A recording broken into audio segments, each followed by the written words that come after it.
Turn your eyes upon Jesus, and the things of earth will grow strangely dim in the light of his glory and grace. Well, hello there, brothers and sisters. It is so wonderful for you all to be joining us again. And as you can see, I have my sister here, Carly, again. Hello. And yes, it's kind of weird that you don't see her husband here. I know, my better half. Yes. But we'll make it happen. We'll still make it work. And Brother Mike, I look forward to having you on the show again, brother. Yes. But Carly, tell the viewers, how have you been? Like, how's life been treating you? How your family doing? And now that's summer vacation is right around the corner. Do you and your families have any upcoming plans for the summer? Yeah. So my kids start summer break at the end of this week. So they are very excited. They've got so much energy. They are ready to be done. But yeah, I get to be home with them all summer. So I won't be working this summer. So I get to be home with them. Mm-hmm. And I'm really looking forward to that time. My youngest goes to kindergarten. So this is like my last season of time until all my kids will be in school full time. And so I am just soaking up this time. So we've got some just like fun little like day outings together. We're going to do like field trip Fridays together, just going to different random places, just in locally. And then we have a couple camping trips, and it's going to be fun. Nice. Yeah. Like, when did the girls start to like get really intrigued with like camping trips?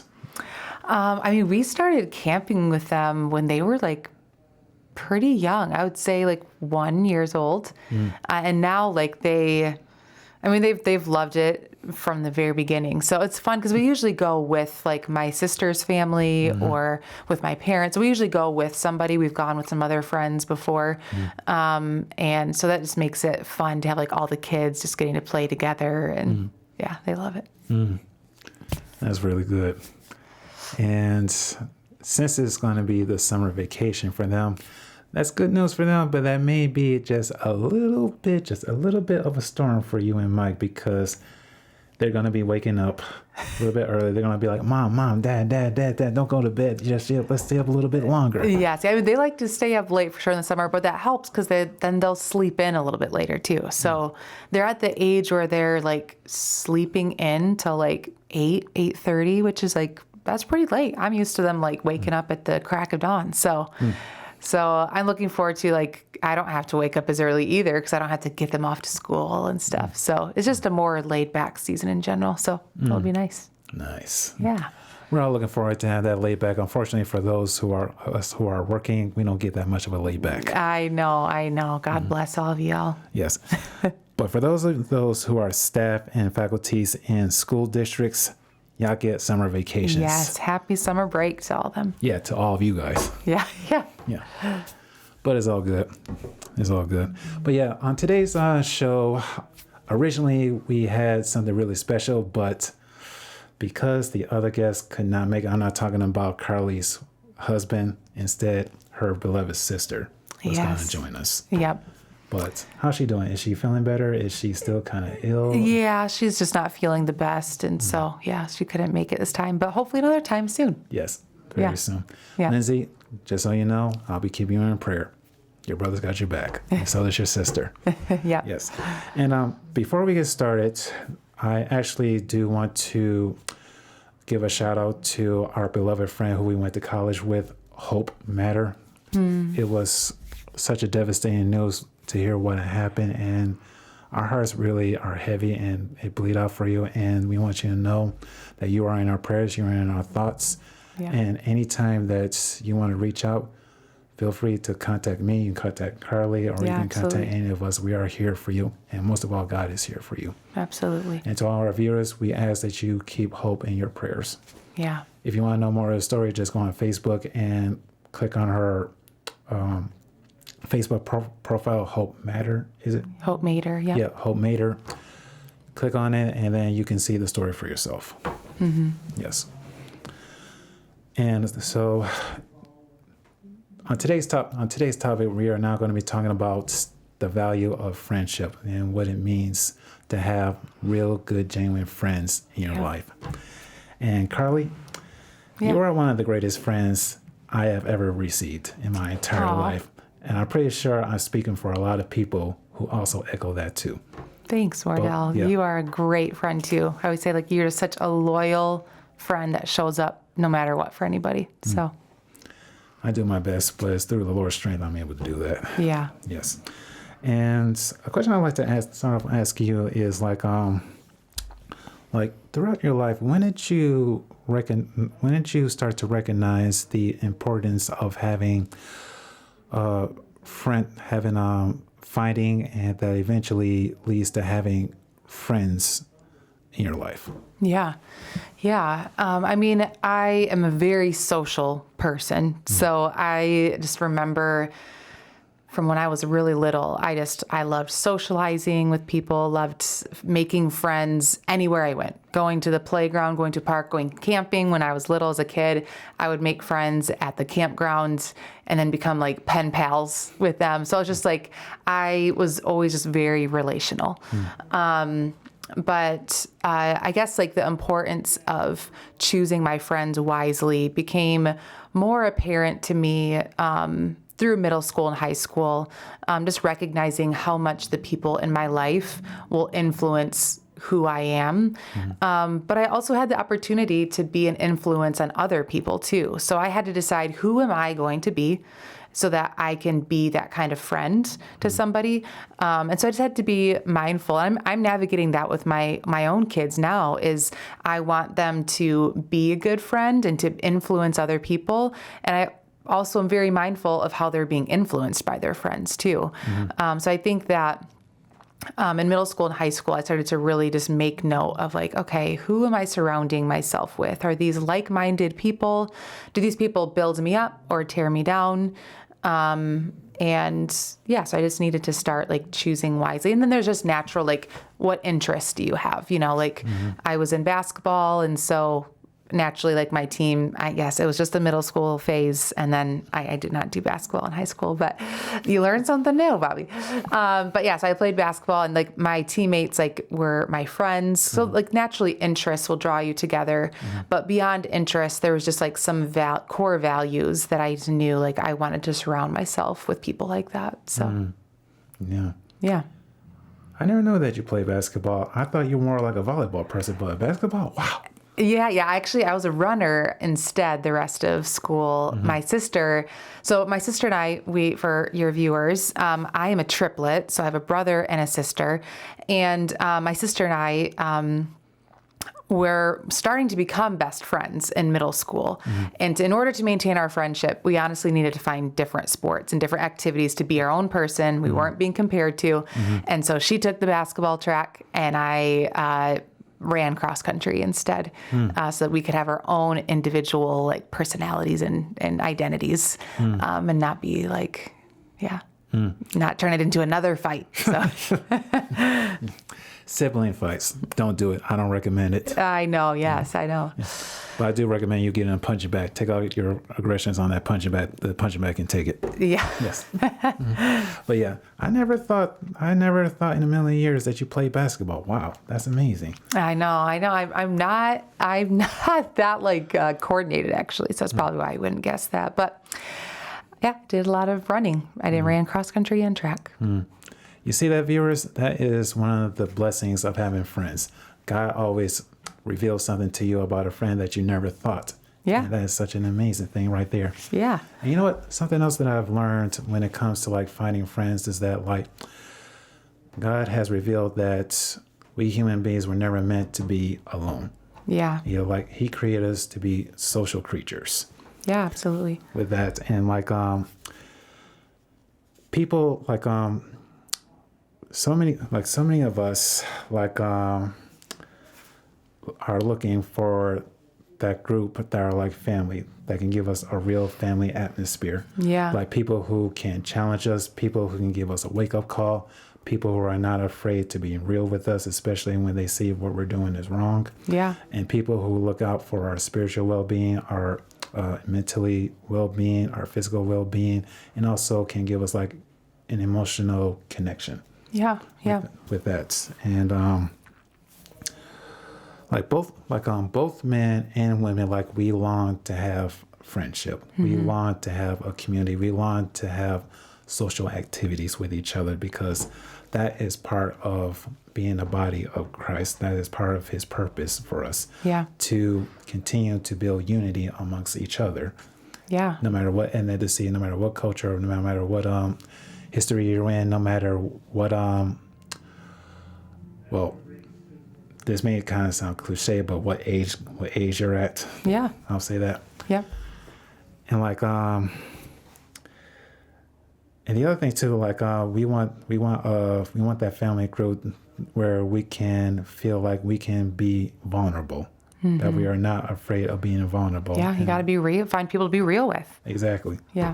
Being real, and then like people who allow us to be ourselves. Because like God said, come as you are. Yeah. That's the attitude that he wants us to have, for us to allow people to come as they are, just as those who invited us, let us come as we are. Yeah. With that. Yep. And you know what? God even said himself that no greater friend than a friend laying down his life for you. And Jesus, and that's exactly what Jesus Christ did. Yeah. He laid down his life for not just his people, but for every single person from the past, present, and future. Yeah. Yeah. That's incredible. Incredible love that Jesus models for us. And it's only through Jesus Christ can we truly understand, learn, and grow in the value of being a real faithful friend. And when you have that kind of friend and who has that kind of faith, your life begins to turn around for the better. Yeah. Yeah, absolutely. I know I just read something recently about how Jesus knew that Judas was going to betray him. And Jesus, that never changed how Jesus befriended Judas. He wasn't like, I know what you're about to do to me. Like that immense type of love, and to befriend someone like that and to ask, say, come and follow me, come hang out with me, that Jesus does that is an amazing example to us of what friendship looks like. A very amazing example. Yeah. But something that we all need to work on, even myself needs to continue to work on. Me too. But there is grace into it. It's grace to see where you are. Grace to realize that, hey, I'm just as much of a sinner as you are. Yeah. But it's only through God has a transformation has happened where I can become a better friend to you. Yeah. Yep. And Carly, like you being like you being a woman yourself. Yeah. Like, how important is it to have having godly women friends that are like sisters Yeah. in your life? Like how has your faith impacted the relationship? Yeah. Yeah, I think, like you noted earlier, I think like both guys and like men and women need these strong friendships. But I'll speak as a woman that like women are so relationally wired. And we often feel things deeply, like we can be led like from the heart. And so having those heart connections as friendships is just so important. And I think that especially when it comes to friends that share the same faith that I do, I just think that it is so important to have people who are going to be there for you and see you at the most broken, messy parts of your life, who are also going to challenge you, who are also going to spur you on too. Like, it's so important that we also encourage each other and we remind each other, hey, like God's at work in you. And I think that has been so important for me to have in different seasons of my life, that I have friendships that, are just really safe and are just like, these are like my people. Like, this is my little, my little family, truly my little sisterhood. And, but yeah, I think that having, my faith shape that and having I have plenty of friends that don't share the same faith, but I think that the most core thing about myself is my faith and my walk with Jesus. And so having other friends who get that part of me is just so important, because that informs everything else about myself. The everything else that I do, my hobbies, my interests, how I live my life, how I parent, how I'm a wife, everything I do is shaped by my faith. So having other people who can understand like why I do what I do and decisions, if we go out and if we, a lot of, we were just talking about how like the common thing of there's smoking, there's drinking, there's a lot of like socialization that happens in ways that I can't stand with, and I just don't walk in, but it's just very normal to the world in a lot of ways. And so having other people who are not going to be like, really, like you're not going to drink, or you're not going to drink more, or so even like that's like a surface level, but having people who are like, when I'm out with them or when they're just at my house or something, that they're going to say, how are you? Like really, like, how are you? How is your heart? What's going well? What's not going well? What's messing with you? What's keeping you up at night? Having friends that are walking with God and that ask me those kinds of questions are an immense gift. Yeah. Since you have brought that up, like I did not get to experience that until I went to Western Michigan University, where the Lord had made me some real faithful and heartwarming brothers who asked me those questions that you had just said. Yeah. Because hardly ever did I have any male friends who had asked me those questions before I came to Western Michigan University. Yeah. Ever. And when they asked me those questions, I'm like, no one's ever asked me that before. And it touched me in a different way that I'd never been touched before. I'm like, wow, God. Yeah. If these brothers here care for me that much and they ask me these types of questions because they're concerned about my well-being, then wow, I really do not even know as much of your love for me as I thought I did. Yeah. And it is such a deep and heartwarming feeling at the heart when you have friends like that. Yeah, for sure. Because like it was through like some have friends like that through public school years, but I dare say like a majority of the people find friends like that in college. Yeah. Yep. Yeah. They're ready, especially like when you're in college, or even if you don't go to college, but just post college, you're like living with your friends. A lot of times you have roommates. And so there's a whole new depth of vulnerability. You see like who does the dishes, who doesn't do the dishes, who takes out the trash, who's the person who's like, oh, I'm just going to, so you go to a deeper level, because you're like experiencing so much more life with them post high school, whether that's college or just moving out of your parents' house. There's such an opportunity to be known at a greater level, I think. Yeah, there definitely is. Because each person that God has placed in your life plays a significant part in your growth, in your transformation, and then also developing new characteristics and new habits. Yeah.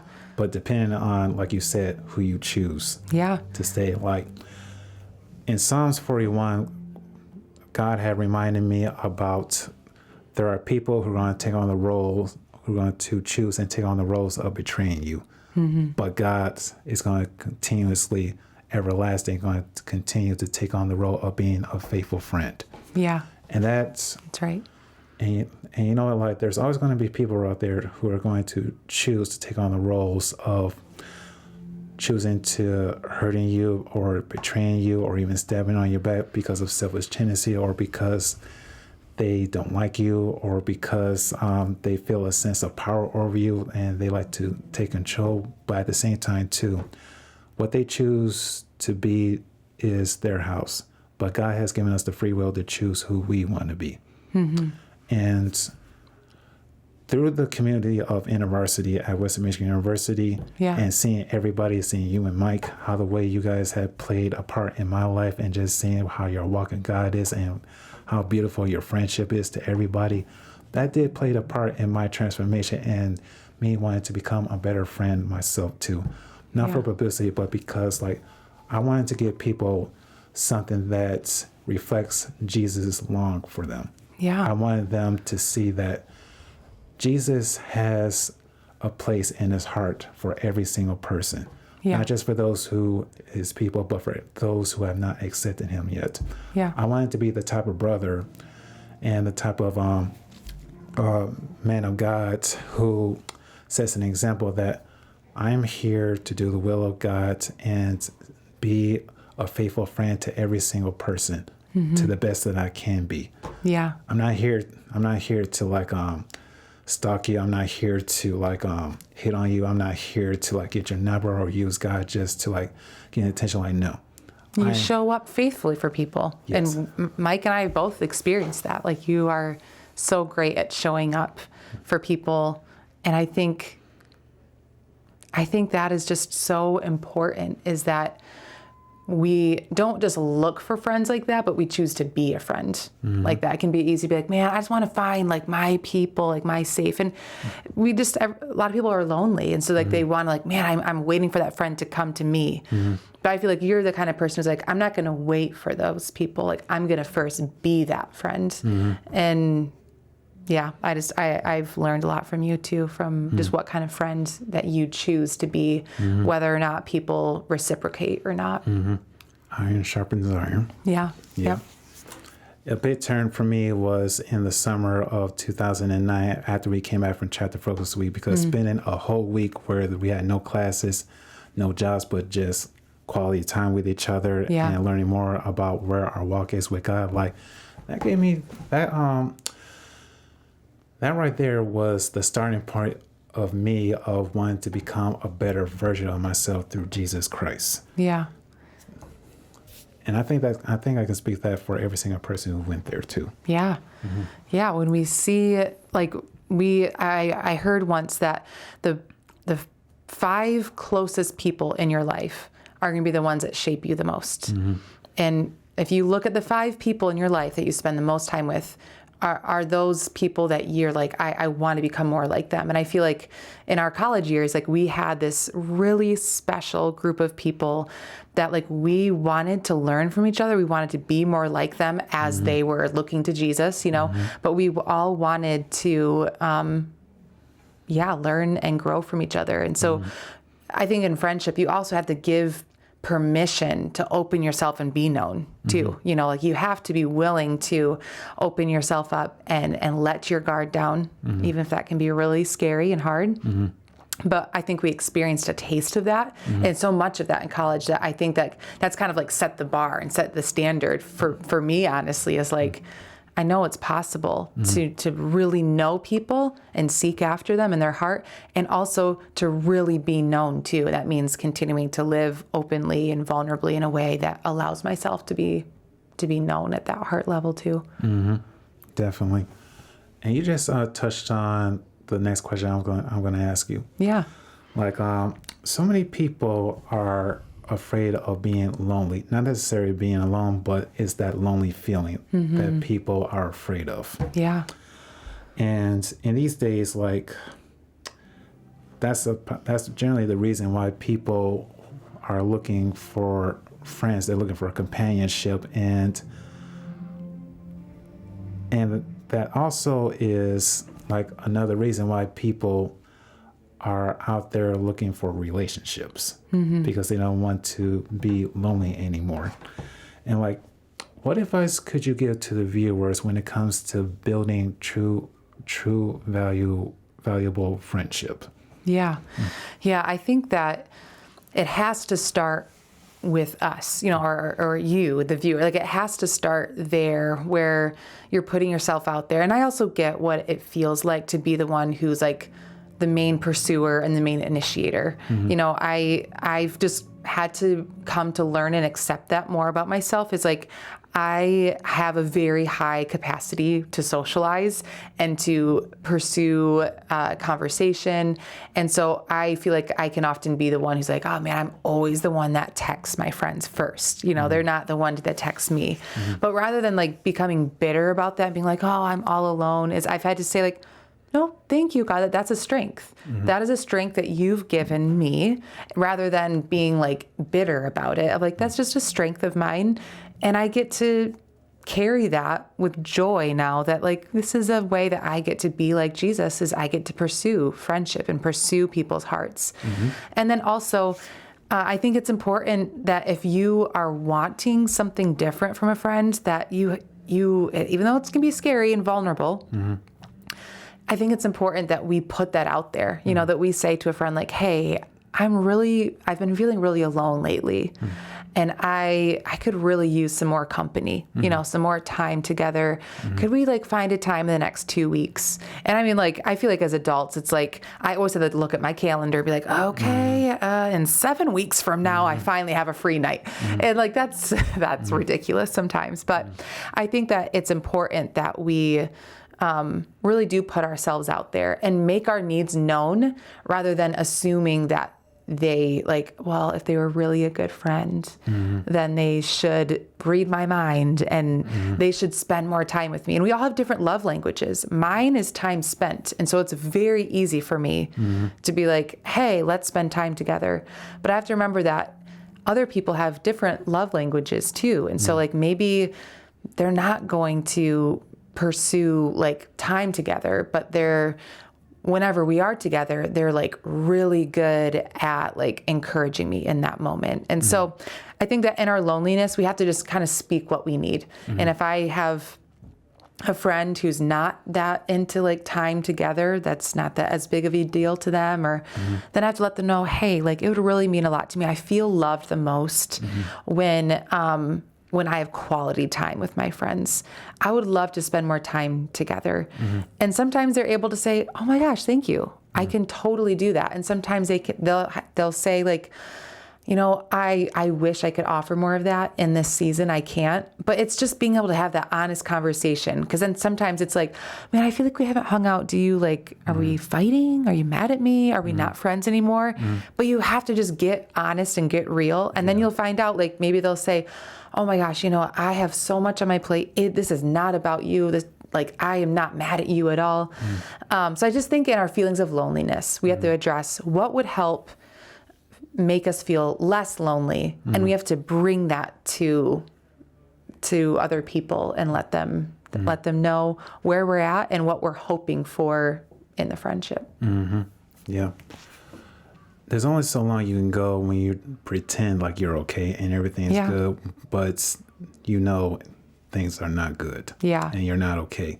And that's where, like you said, people need to be real. They need to be honest, and they need to use their voice to speak and communicate. Yeah. And the other one, allowing the other person a chance to hear you out. Yeah.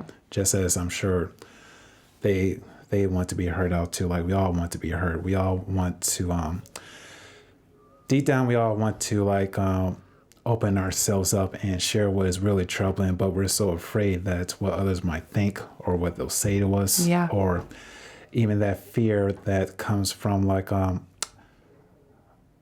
where we grown up from. Yeah. Yeah. Like that, and like to even begin to like building a really good friendship is you have got to be willing to like let people in. Yeah, absolutely. You gotta be willing to like open the door and let people in and let people see who you really are. Yeah. And not what you think that they want you to be. Yeah. Oh man, that is so good and so true and so hard. You know, it's like we want to put like our best foot forward of like, I only want you to see the best of me. But that's exhausting to try to have to be like, oh man, like if I'm always having to clean my house before my friends come over, to be like, oh my gosh, like I got to put everything away and everything tidy and everything clean and everything has to look like my life's perfectly fine while I'm in like maybe a season of depression. I'm like, man, that's only robbing from me. You know, like it's not going to serve me at all to do that and to put on like some happy face. So I think it's so important to let our guard down and let ourselves be known, even if it's scary and hard to do that. Yeah, that's the other reason why a lot of people are afraid to go into a deeper ministry and accepting positions that the Lord may be calling them to go into because of that fear of, okay, what's going to happen if I take this position and then I'm losing friends and I'm losing I may not be able to have that chance to like get married because of the ministry I'm calling, but this is God we're talking about here, and God knows what's best for us. And when you have God and you accept God, you have the greatest friend out of all the friends that you could possibly have. Yeah. And that's right. Yeah. He is the best and perfect friend. We will have friends that hurt us and betray us at times, but knowing that Jesus is our companion, he's Emmanuel, God with us. He is the friend that's always nearby. So I don't need to put all these expectations on my friends aren't spending enough time with me. Although it's important to communicate that. I have to remind myself but I do always have Jesus. Even if that sounds cliche, I'm just but I do. I always have his companionship with me. And something I always remind my friends is that I do not have this expectation list of you being at this level or being able to talk like this or communicate with this or even have this character list. No. I just expect you to be honest with me. I expect you to be real with me and just be yourself.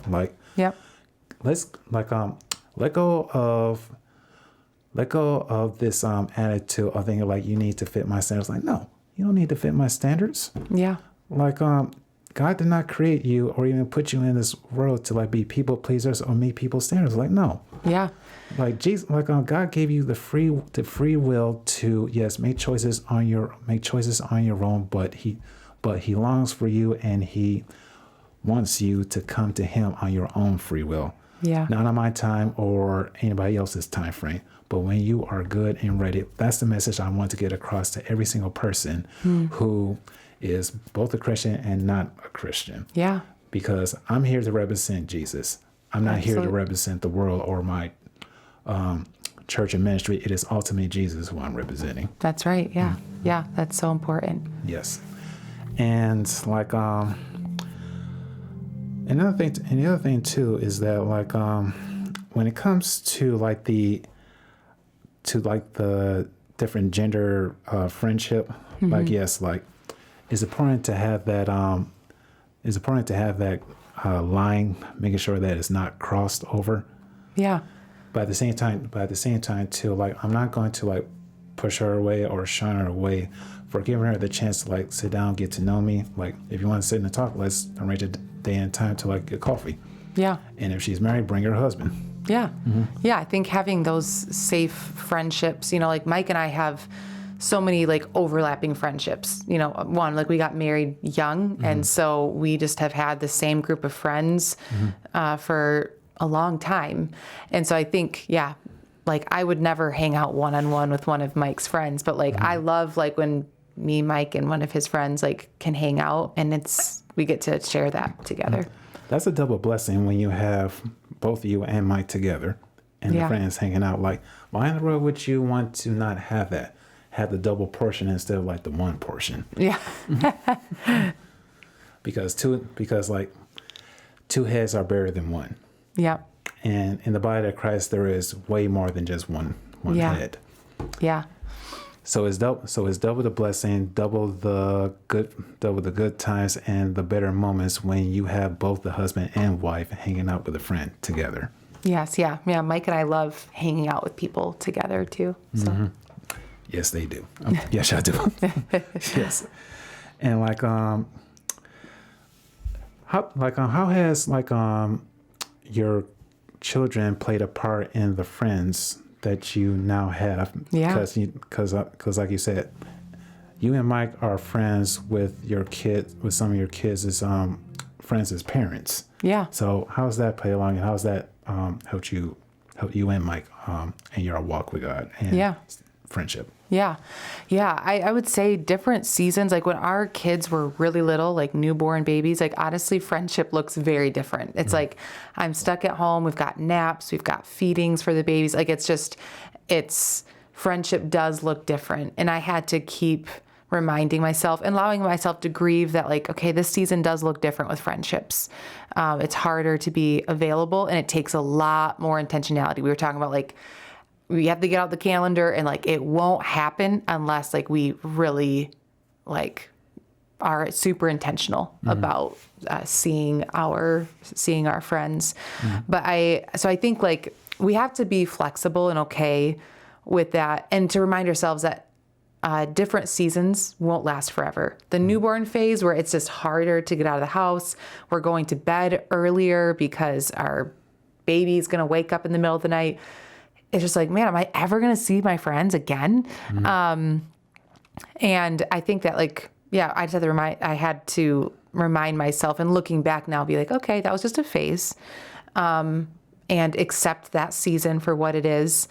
And then now, like, as our kids are getting older, it is fun that, like, as they are, you know, we have got like neighbor kids. Some of our best friends actually live next. They live 2 houses down from us, and that was like truly a dream come true. Like, we had talked about it'd be amazing if we were neighbors, and then like God literally opened up the door for us to live on the same street as them. And so it's fun to just share parenting strategies and stuff. So a lot of our friendship can be around just walking with each other through the highs and lows of parenting. And I think that's so important to have, again, someone who understands the season of life you're in.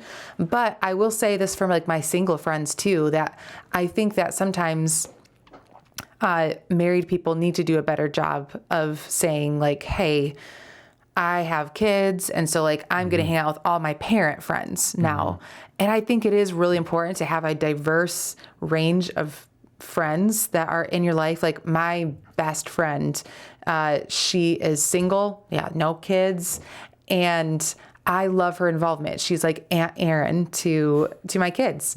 And I ask her for parenting advice and stuff too. So I think that it's important that we're just mindful of like, if there's someone who wants to be involved in your life and wants to be a faithful friend, that we're just open to like, you don't have to be the same age or stage as me. Let's learn and grow from each other and just enjoy each other's company and enjoy just hanging out, chilling together.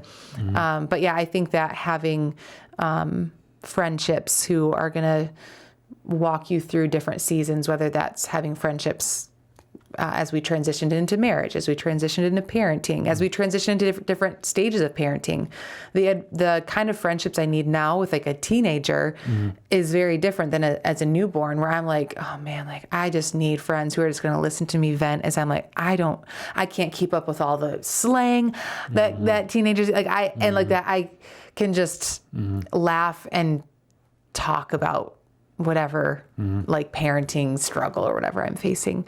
But I think it's important to have people that you're not doing it alone. I can't emphasize that enough. Like whether you're single, married without kids, like we all need people in different stages of life to walk with us with whatever we are facing. And so don't try to do it on your own. Yeah. And speaking as a single person myself, like years ago, I had to come to grasp that there's a lot of my friends who are married and now they have kids. So I'm not going to be able to like hang out with them as much as I can because they have their family responsibilities and priorities and values to attend to. And I need to respect that. I need to give them their space so they can take care, so that way they can continue to like take care of what the Lord has given to them. Yeah. With that. And yeah, it may suck, but at the same time too, like it is part of moving forward and growing in Christ and realizing that this is their life now. Yeah. And I have my life, but that does not mean that I'm never going to see them again. Yeah. I'm never going to be able to talk to them again. Like, yes, there is going to be times where I'll be able to see them and talk to them, but not as much as we did back in college. Yeah, yeah. And that does take grief. You know, that's grief even on the married end, where I'm like, man, I miss just hanging out until 2 a.m. with all of our college friends, you know, and just talking and having all the freedom in the world, you know. But I think as a married person, it is so important that we still say like, hey, to all my single friends, like, my family's going to the park do you want to come with us? Like, just invite them into what you're doing too. Yeah. And that friendship might look different. You're not sitting down and, eating dinner together. Maybe it's going to be like interrupted 17 times by your kids. But I think it's just saying, hey, this is what my life looks like, but come and be a part of it. Yeah. Come and be a part of it, even if you're single, and just come along for the ride. Yeah. Like that's another reason why every year in Thanksgiving and Christmas I send out mass text to all of my friends who are on my, I love those. who are on my contact list. Yeah. Because I want them to know even though we are moving, the Lord is moving us forward into our respectable lives, that does not mean I've forgotten about you guys. And I want you guys to know that even though we haven't seen each other in years, the impact that you made in my life, is still there. Yeah. How the way you guys care for me, how the way you have treated me, and the way how you've poured that unconditional love that's Jesus-like. Yeah. I have not forgotten it. Even after all of these years, it is still with me. And I want you to know that I'm still thinking about you. I'm still praying for you. And I am still waiting for the day where the Lord brings us together. Yeah. Which is like I said, part of the reason why I send out that mass text, because I want them to know that I still care for them. Yeah. And I still think about them. And I want them to know that they are still very precious and very valuable in God's eyes. Yeah. No matter where life has taken them to. Yeah. I love how you do that. I always love getting those texts. I'm always like, Wardell, I'm always like, look at my vote. This is the sweetest thing. So I love how, but again, that takes, you have to intentionally, reach out, even because sometimes we be like, we haven't talked in a while. Is this awkward? No, just do it. Everybody loves a text like that, So putting yourself out there like that is really cool. Yeah. And believe it or not, I started doing this at 6:00 in the morning. Every Wow. holiday. Wow. Yeah. I love that's like a tradition you've made. Yeah, it's a tradition, man. It may seem weird that I am waking up so early in the morning on my days off on the holidays, but the Lord has blessed me with beautiful people who have really blessed me in my life, and that's a small sacrifice that I am willing to make to give them a reminder that, hey, I know it's been a good long while since we talked, but I want you to know that I'm still here.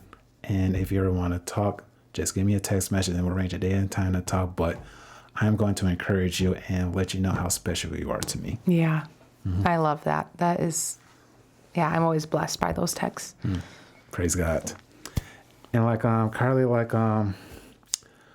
another question I wanted to ask you, how does having a faithful community group play a part in your own spiritual walk, especially as a wife and a mom? Yeah.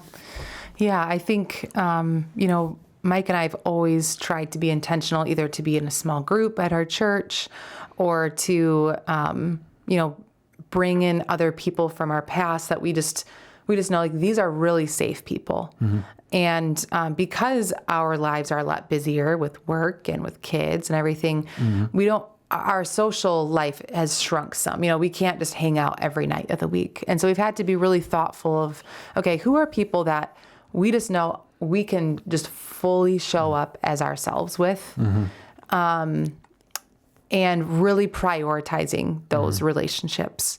And so I think that having those people, Mike has a group of guys, and then I meet up with their wives, and we meet up on the same night, every other Wednesday, and we get together and we just catch up on our lives, and we know each other so well that we can feel safe.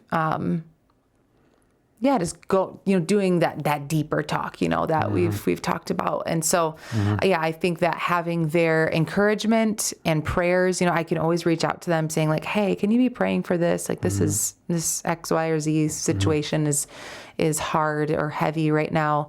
And so I think having people who can, who are sharing consistent life with me, so they're seeing, how do I interact with Mike? How do I interact with my kids? But I have to let them in enough, and there has to be enough consistency.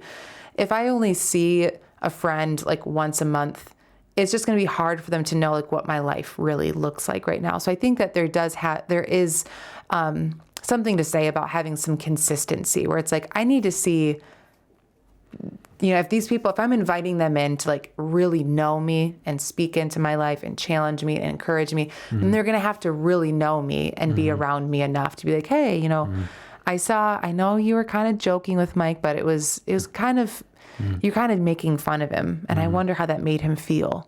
And when they're around me and they're watching just me live life, they're able to see like, oh, like that happened. But I have to invite people into my life consistently enough. To just see like the real me, not the polished version, but just like they see me in my just normal routines of life. And so I think having those people has really helped strengthen my role as a mom and as a wife. Blessings, praise God. Yeah, it's important for people to see the real you. Yeah. And that's one of the problems that I've noticed over the years, years and years, that a lot of married couples try to do. Like they try to put on this show of being the perfect couple, of saying like they have no flaws and they have no problems. Yeah. But they're only setting themselves up to be sit in a very dark room, and eventually that's going to lead to like self-destruction and a problem in the marriage. Yeah. So like you said, it is highly important to allow people to see who you are and to invite them into your lives. Yeah. So that way they can see like, what you heard about these people, like, they're amazing, but they're just as human as you are. Yeah. And they too have their flaws, they have their weaknesses, they have their downtimes, and they even have like disagreements. They don't see eye to eye all the time. Yeah. And even though they may have fights, but there is grace, there's forgiveness, there's communication, and there's the makeup time. Yeah. All couples go through this. Even single people go through this too, especially with friends. Like there have been times where I've had disagreement with friends. I did not see eye to eye with friends, and there were times where even friends had not communicated with me of something that I did that I wish they did communicate with me. Yeah. Of what I did, so that way I can know what I did, so they can help me to see something that I'm not seeing. Yeah. Yeah. I think so many times we think like it would be better just to withhold that information of like, oh, I don't want to hurt Wardell's feelings or whoever's feelings. But really that ends up straining the friendship. And it's like, no, it actually, the most loving thing you can do is with grace and gentleness and kindness say, hey, like, I've been noticing you doing this and that's been really hard for me, or like, that's kind of hurt my feelings. But I think a lot of times we just play it safe, but really that ends up causing so much bitterness and damage to a relationship. Yeah. Love, like, that's part of loving someone, being honest and being real with them, and telling them the truth. Yeah. About what's really happening and what is bothering you and what is troubling you, or what is troubling them and what they're seeing. Yeah.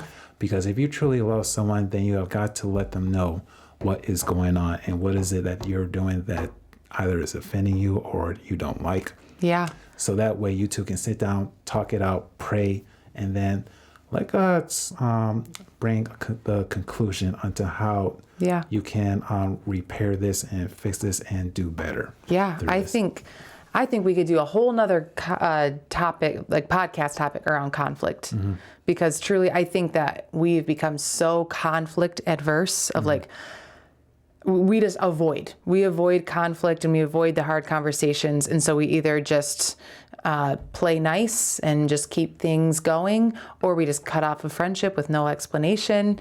And I just think like we have got to get better as friends, especially as believers, at bringing up tension, conflict, frustrations. We've got to get better at talking about that and addressing it, again, in a respectful way, because Jesus has given us the ministry of reconciliation. That is what we're called to as believers.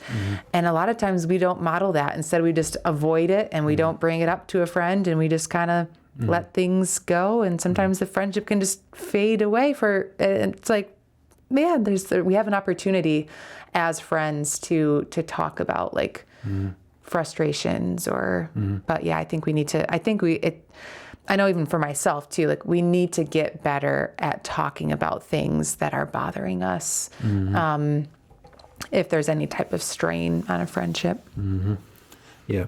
Matter of fact, I think we will do that in another podcast in the future. Yes, yeah, that'd be a Yes. great topic. And who knows, we might be in the bigger room next time. For that. Oh, nice. I'm excited Yes. for that. Yes, definitely. My viewers, I want you to understand this, that a faithful friend who is being faithful to you and they have that faith that comes from God, it is a reminder that God will never abandon you and he will never forsake you. Amen. And he will never reject you. He rejects sin, but not the sinner. With that, and like, you continue to seek God, and God is going to lead you to amazing people, people who will stick with you even through your worst days, Yeah. even through like your sick days and days where you are lost, and they're letting their actions do the talking, giving you a message that, hey, yes, I see you're hurting. Yes, I see you're at your lowest points, and you may be giving me these negative vibes, and you may be saying something to me, but you know what? I truly believe that God has led me to you to be a real, genuine friend, a caring friend, and I'm going to stick with you. I'm going to continue to pray for you. And through Jesus, I'm going to help you to lead a deeper relationship with Jesus. And whatever is going on, I'm going to encourage you through the truth of God to put it into the hands of God so you can be free from this. And that way, our friendship can grow into something that is so beautiful that it reflects Jesus' friendship to everyone. Yes. That's awesome, Wardell. Amen. Amen, indeed. So continue to seek God, build a relationship with him, and all your other relationships will eventually become better. That's right. Yeah. But don't go the fast way, do it the slow way. Yeah. Yes. Yep. This is not fast food. No, yeah. Yes. You got to take your time. Exactly. Yep. Carly, thank you so very much for joining us. Yeah, thank you. It's always a pleasure to be here. Yes. Isn't it such a blessing to have this sister here? It's sad not to have our brother Mike here, but you know, he will be back. He'll be back sometime for sure. Yes, indeed. And we so look forward to having you two again. Yeah. My viewers, thank you so very much for joining us. As usual, it is always a blessing for you to be joining us. And we pray that the Lord continues to renew your heart, rejuvenate your steadfast souls. And feel free to reach out, comment, and we look forward to seeing you on the next episode. Continue to be yourself and let God lead you to the good friends and let him be a real gentleman friend to you. Peace out.